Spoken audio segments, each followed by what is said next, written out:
Last year's NBA Live 08 focused on adding features such as quick strike ball handling and had the aim of streamlining the existing mechanics. The intention was good, but the results weren't terribly impressive.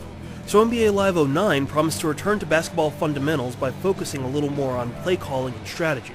It's back to basics. Ankle breakers, low post play, and pick and rolls are all heavily featured now. Whether this proves to be a more realistic basketball sim or not is highly debatable. First off, the good news.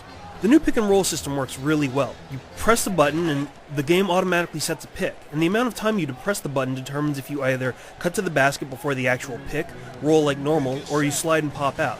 The system is quite satisfying, and it can lead to some devastating alley-oops or breaks to the basket.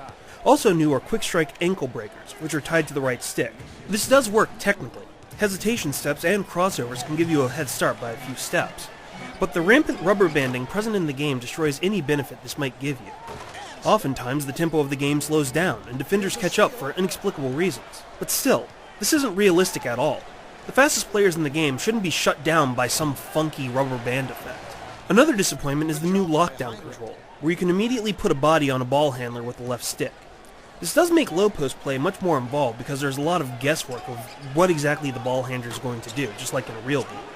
However, it's also hit or miss. Sometimes your player just won't do it, and sometimes it misreads the motion, and it creates a gap to the lane. It's a good idea, but it really needs to be tweaked before it can be fully usable for the game.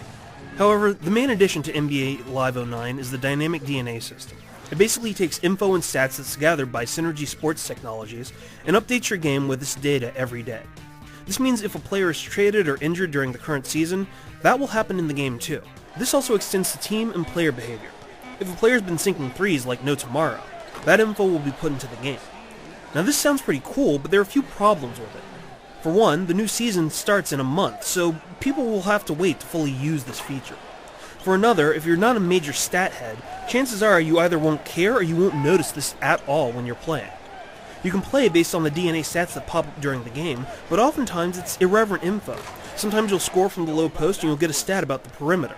Or you can spin to the right and it'll tell you something about that player spinning to the left. But on the positive side, the DNA can also suggest plays based on conditions of the game, and that part actually works rather well. Overall, it's a cool idea, but it'll take the real season to start to see just how well this will deliver. There's also a new RPG Lite element in the form of the NBA Academy. Drills can augment your player's stats in Dynasty mode, and the points you get from objectives can improve your staff's stats. My gripe with it is that it feels very unrealistic. Any sane GM would just fire incompetent staff, not wait for him to slowly get passable or improve his skills. Overall, this game just feels unfinished. The Be a Pro mode feels tacked on because it only relates to one specific game that you play and nothing else. There's a lot of clipping and a lot of collision problems, animations can be very awkward, and the crowd just looks completely awful. There are some good ideas in NBA Live 09, but I can't help but feel that they were undercooked. It's still a solid game of basketball, and people will have fun with it if that's all they're really looking for. But for the rest of us, well, it's back to that old unfortunate sports adage. There's always next year. For the full written review, check out IGN.com.